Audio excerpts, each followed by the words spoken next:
नमस्कार, मी विनोद घाडगे. ABP माझाच्या या विशेष कार्यक्रमात तुमच्या सगळ्यांचं अगदी मनापासून स्वागत. आता माझ्यासोबत आहे गायक, संगीतकार, कलाकार, अभिनेता, लोकशाहीर, शाहीर नंदेश. आणखी काय राहिलं सांग? अरे काय बाबा, तुम्ही सगळ्याच मला खूप प्रेम करता. बस मी छोटासा कलावंत आहे, एवढंच. नाही, तू छोटासा कलावंत नाही आहे. खरं तर ही तुझी नम्रता आहे. पण ज्या पद्धतीचं काम तू आजवर करत आलायस, जे काम तू केलंयस ते खरंच खूप आहे. खरं तर विठ्ठलमुपांचा वारसा तू समर्थपणे, सशक्तपणे सांभाळतोयस आणि ही खूप भारी गोष्ट आहे आमच्यासाठी. आणि आज या मुहूर्तावर एक खूप छान गोष्ट घेऊन तू आमच्या भेटीला येतोस. ती काय आहे त्याच्याबद्दल ऐकायचं तुझ्याकडून. सर्वप्रथम ABP या वाहिनीचे मी खूप आभार मानेन की या प्रमोशनसाठी आपण आज इथे आहोत. ज्या भारतरत्न डॉक्टर भीमराव आंबेडकर यांची जयंती आहे आणि त्यांच्या निमित्ताने, त्या जयंतीच्या निमित्ताने अनेक गाणी येत असतात, आपण ऐकतो आणि छान छान गाणी येतात. पण त्याच्यात एक वेगळंपण काय यायला पाहिजे. मी दरवेळेस वेगळंपणच काहीतरी करत असतो आणि त्याच्यातनं हे उमगलं की आपण बाबासाहेबाचं पंजाबी भाषेतलं गीत करायला पाहिजे.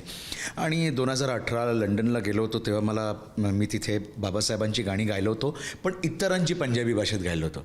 तर म्हटलं अरे आपण का नको बनवायला.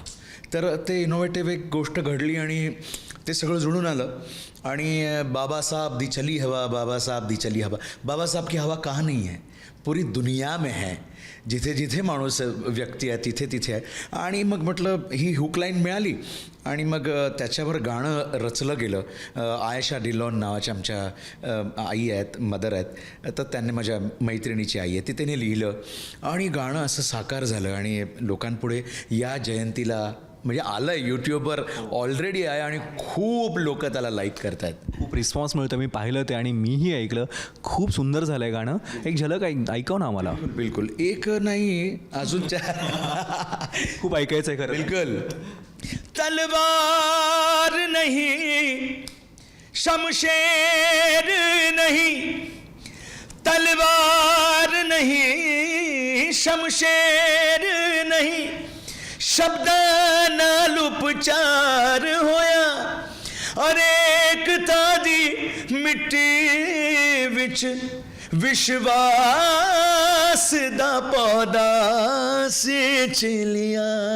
बाबा साहब दी चली हवा, बाबा साहब दी चली हवा, बाबा साहब दी चली हवा, बाबा साहब दी चली हवा. दुनिया विच उन्नारगा, दुनिया विच उन्नारगा, दूजा कोई नहीं हुआ. ओ बाबा साहब दी चली हवा, बाबा साहब दी चली हवा, बाबा साहब दी चली हवा, बाबा साहब दी चली हवा. क्या बात आहे यार, तू माहोलच केलास खरं तर. आणि का नाही लोकांच्या उड्या पडणाऱ्या गाण्यावर, या संगीतावर. आणि अर्थात बाबासाहेबांचं काम, त्याबद्दल तर आपण बोलूच शकत नाही. ते समोर जरी आलं तरी ती आपोआपच तुझ्या प्रतिभेला. खरंच काय विचार केला होतास? कारण जर पंजाबीतच करायचं आहे तर फक्त पंजाबी भाषेत करायचं म्हणून करायचं नाही, आणि तू कुठली गोष्ट तू करायची म्हणून करत नाहीस. त्याच्यामागे तुझा अभ्यास असतो, मेहनत असते. काय सांगशील त्याबद्दल? त्याच्यामध्ये एक छोटीशी अशी गोष्ट आहे की आमच्या ज्याने हे लिहिलं आहे त्या खूप अनेक वर्ष माझ्या बरोबर संपर्कात होत्या आणि अनेक मोठ्या मोठ्या प्रोड्युसर्सकडे ते जाऊन आले. त्यांनी अनेक गाणी लिहिली होती, पण त्यांची इच्छा अतृप्त राहिली. त्यांना काही आजारपण आहे खूप मोठा. तर मी म्हटलं त्यांना ह्याच्यातनं पण बाहेर काढायचं आहे मला. मी 2-3 गोष्टी याच्यातनं केल्या आणि त्यांना याच्यातनं बाहेर काढाय. मम्मी तुम फिकर न करना, मैं इतने सालों से हमें कर नहीं पाए, मी नक्की तुमच्यासाठी काहीतरी करेन. आणि हा योग आला. मग मी त्यांना गाणं दिलं. ते गाणं आम्ही लिहून घेतलं आणि ते गाणं झाल्यानंतर ते आता अमेरिकेत आहेत, मुलीकडे ट्रीटमेंट घेत आहेत आणि त्यांच्या डोळ्यातनं अश्रू थांबत नाही आहेत. एक त्यांना आनंद देण्याचं काम त्यांनाही याच्यात मी ओढलं आणि तुम्ही करा म्हणून. तर हा एक उद्देश आहे. आणि उद्देश याच्यातला असा आहे की अनेकता मी एकता. आणि बाबासाहेबांनी जे जे काही केलं आहे ते ह्या सगळ्या गाण्यांमध्ये 4 अंतरे आहेत. या गाण्यांमध्ये आम्ही उतरवण्याचा मी प्रयत्न केला. त्यांना सांगितलं मम्मी ये सब बातें हैं उसमें आनी चाहिए. मी आम्ही खूप पद्धतीने उलटं सुलटं, मी नाही म्हटलं मम्मी ये नहीं चाहिए, ये नहीं चाहिए, ये नहीं चाहिए. मग आम्ही काटछाट करून त्या पद्धतीचं आणलं. कारण की हे गाणं फक्त मराठी लोक नाही ऐकणार आहेत. हे गाणं जिथे जिथे पंजाबी माणूस आहे, जिथे जिथे मराठी आहे, गुजराती आहे, पूर्ण वर्ल्डमध्ये हे मी युनिव्हर्सल गाणं केलं आहे. प्रादेशिक भाषेतलं माझं पहिलं गाणं आहे बाबासाहेबांसाठीचं आणि युनिव्हर्सल गाणं केलं तर तो पोहोचलं पाहिजे. आणि शेवटचा अंतरा जो आहे ना विनोद, मी खरं सांगतो लोकांनी तो ऐकला पाहिजे. अंगावर रोमांच उभा राहील, इतका सुंदर शेवटची ओळ या गाण्याची येते. आणि बाबासाहेबांनी काय नाही केलं आहे रे सगळ्यांसाठी, तर अनेकता में एकता कैसी है, भाषा अलग है मगर आदमी एक है, आदमी तू भी है, आदमी मैं भी हूँ, आदमी आदमी है मगर वो आदमी क्या बेकार है जो आदमी नहीं आदमी के लिए. बाबा साहब ने कितना देखे रखा है यार, कितना इंसानियत की भाषा सिखाई हमें. किसकी? इंसानियत की भाषा बाबासाहेबांनी शिकवली आणि ते सगळं याच्यात आहे. म्हणून जबाबदारी खूप होती, भाषेची जबाबदारी होती की भाषा तशीच आली पाहिजे. मला सुरेशजींचं खूप कौतुक करावं असं वाटतं आणि त्यांनी मला बाईट दिली आहे, सुरेश वाडकरजींनी, आणि आशीर्वाद दिला आहे, सुदेश भोसले साहेबांनी दिला आहे. ते म्हणाले की अरे म्हणे असं वाटत नाही मराठी माणूस मी नाही बोलत आहे, हे त्यांचे शब्द आहेत, पण मी कसा बसं माझ्या पद्धतीने मी ते गायलो, ऐकून गायलो, कशी ढंग कसा आहे, बाज कसा आहे, कारण हे युनिव्हर्सल जाणार आहे. आणि आपल्या एका मराठी माणसाचं त्यांनी ऐकलं का नको, त्यांनी ऐकायलाच पाहिजे. आपला ढोल मराठीचा तो तिथेही पंजाबमध्ये आणि पंजाबी लोकांनी मराठीच्या गाण्यावर नाचलं पाहिजे, मराठी माणसाच्या. तर तो एक उद्देश आणि ते एक मी युनिव्हर्सल थॉट धरून केलेलं आहे.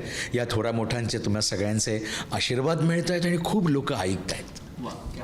खरं तर मी तुला तेच विचारणार होतो की कारण फक्त गायक म्हणून नाही, गायक म्हणून तू परिचित आहेत, संगीतकार म्हणून तू इतर काम केलंच आहेस, पण ही जबाबदारी संगीतकार म्हणून बाबासाहेबांच्या गाण्याची, तेही पंजाबी भाषेमध्ये. हे खूप बरोबर चांगला प्रश्न विचारलास. कारण कसं आहे बघ, गाणं आहे पण त्याचा ढंग वेगळा असतो, म्हणजे भावगीत वेगळं, त्याची रचना वेगळी, क्लासिकल वेगळं, फोक वेगळं, गझल्स वेगळे, हे बांधणी असते ना, बांधणी वेगळी, सूर सगळे तेच असतात, ताल, पण बांधणी वेगळी असते, त्यांची ढंग वेगळा असतो, स्टाईल वेगळा असतो. तर मी त्या पद्धतीची चाल त्यांची तशी जरा थोडीशी ऐकून मला माहीत होती की कशी असायला पाहिजे, शब्द कसे असायला पाहिजेत. ते नुसतं ढोल वाजतो म्हणून आपण चाल करायची, ते मजा नाही येणार. ती त्यांच्या पद्धतीनंच झाली पाहिजे, ती त्यांना भावली पाहिजे, ती मराठी माणसाला भावली पाहिजे, त्याच्यावर नाचले पाहिजेत आणि विचार करायला पाहिजे. तर ह्या सगळ्या गोष्टी एक संगीतकार म्हणून, एक गायक म्हणून मला नेहमी असतात. आणि माझ्या हातून चांगली गाणी झालेली आहेत, मला माहीत नाही, कारण कदाचित तुम्ही त्या झोनमध्ये असता, इतकी वर्षाचा अनुभव आहे. तर बाबासाहेबांची एक जबाबदारी होती शब्दांची, आणि ती उच्चारण आणि ते चांगलं गेलं पाहिजे, इव्हन अर्थाची पण. त्या शब्दांबरोबर अर्थ येतो, तर त्या अर्थांबरोबर चाल येते आणि चालीबरोबर ताल येतो, लय येते आणि मग लोक नाचतात. तर ह्या सगळ्या गोष्टी एकातल्या एक गोंफणाऱ्या गोष्टी आहेत आणि त्या फार सुंदररित्या जुळून आल्या.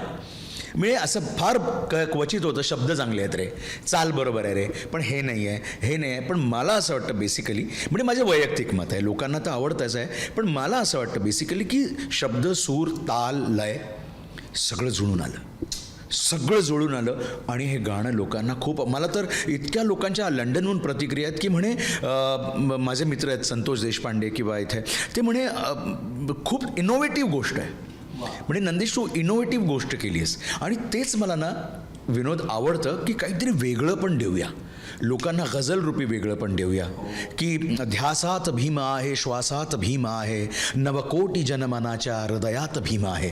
ही गझलची लाईन मी लिहिली. सुरेश भटांची एक गझल आहे की ती गझल मी त्या ह्याला गझलेला ती मी चाल बसवतो आहे. म्हणजे असा पद्धतीने मला इनोव्हेटिव्ह करायला खूप आवडतं. एकीकडे डॉक्टर बाबासाहेब आंबेडकरांचे विचार आणि दुसरीकडे बाबांचे संस्कार, हे दोन्ही तुझ्यामध्ये आहेत. खरं तर बाबासाहेबांनी विचार दिला आहे आणि बाबांनी एक संस्कार दिला आहे संगीताचा. त्या दोन्ही गोष्टी न विसरता त्याचा एक खूप छान ब्लेंड तू आमच्यासमोर नेहमीच आणतोस. आणि ते खरं तर कारण ते विचार पोहोचवणं आणि तितक्या तन्मयतेनं, तितक्याच ताकदीनं ते जाणं खूप गरजेचं आहे आणि त्या पद्धतीनं तू हे काम करतोयस. या गाण्याबद्दल तुला आलेली द बेस्ट प्रतिक्रिया काय? द बेस्ट प्रतिक्रिया हेच आहे की ते इनोव्हेटिव्ह आहे आणि तुम्ही पंजाबीच वाटता, तुमचा आवाज त्या गाण्याला सूट झालेला आहे, तुम्ही अगदी मराठी इथे वाटत नाही. आणि हे अल्फाज, म्हणजे सुरेशजी पण म्हणाले की अरे तुझे अल्फाज, नंदेश तू जो गायला आहे शब्द, उच्चार, अल्फाज हे अजिबात मराठी माणसाचे वाटत नाहीत. ही प्रतिक्रिया सुदेश दादांनी म्हणाले की खूप छान गायला आहेस नंदेश तू, नितीन शंकर दादाने म्हणाले. तर ह्या प्रतिक्रिया माझ्यासाठी, आणि मी सांगत असतो तुम्ही यूट्यूब चॅनलवर जा माझ्या आणि कमेंट करा तुम्हाला काय वाईट वाटतं चांगलं वाटतं, कारण तुमचे शब्द माझ्यासाठी आशीर्वाद आहेत, आमच्यासाठी प्रेरणा आहेत आणि आम्ही त्याच्यातनं काहीतरी शिकू.